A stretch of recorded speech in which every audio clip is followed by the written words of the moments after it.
It's time for another edition of Stardom Situm, this time at the wide receiver position. So for this, we bring in Sports Illustrated's senior fantasy analyst, the original start sit guru, Michael Fabiano. Fabs, you got a couple wide receivers on your list today, one of whom may benefit from an injury on his team and another who had a big breakout game this Monday. Yeah, and let's start off with Chase Claypool. You know, a lot of times I tell people not to chase the points. Well, I would chase Chase's points after last week. You mentioned Juju Smith-Schuster out for the season now, which means more targets in the Steelers' offense. And the matchup this week is very good against the Seahawks. They've allowed the sixth most fantasy points to opposing wide receivers, including 7 receivers who've had at least 16-plus fantasy points. That is good news for Chase Claypool. And then Michael Pittman Jr., like quietly, he's been a pretty nice flex option this week. He is the wide receiver 24 going into week 6. And you look at the matchup against the Texans, I mean, their defense has allowed 4 wide receivers to score at least 17.6 fantasy points this season, and receivers lined out wide have averaged nearly 8 catches a game. So while T.Y. Hilton continues to be out, Michael Pittman should be in your starting lineup.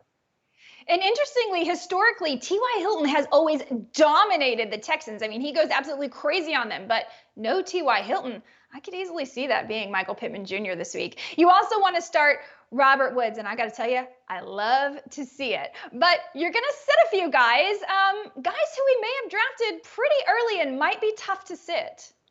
Right. A.J. Brown is the guy you probably have to play. I get it. There's 4 teams on a bye. There's injuries all over the place. I understand. Consider this more of a warning, okay? Because the matchup this week against Tre'Davious White and the Buffalo Bills is awful. Listen to this stat, Jen. No wide receiver has had more than 76 receiving yards against the Bills this year. And that includes Tyreek Hill, Terry McLaurin, Deontay Johnson, Chase Claypool, Juju Smith-Schuster, and Brandon Cooks. Like, that's one heck of a list. The Bills are no joke, and I think A.J. Brown is going to put up a very mediocre stat line. And then what about Allen Robinson? I mean, he is the wide receiver 61. 60 receivers are better than Allen Robinson right now. That is just bananas. And here's the problem. The Bears are running the ball 65% of the time. I mean, it's unbelievable. All they do is run the football. They've been throwing it 35% of the time when Justin Fields is the quarterback, and he hasn't had more than 20 attempts in a single game. So it doesn't matter what the matchup is because Allen has faltered against teams like the Lions this year. You simply cannot play him with any confidence right now. He is a risky flex at best.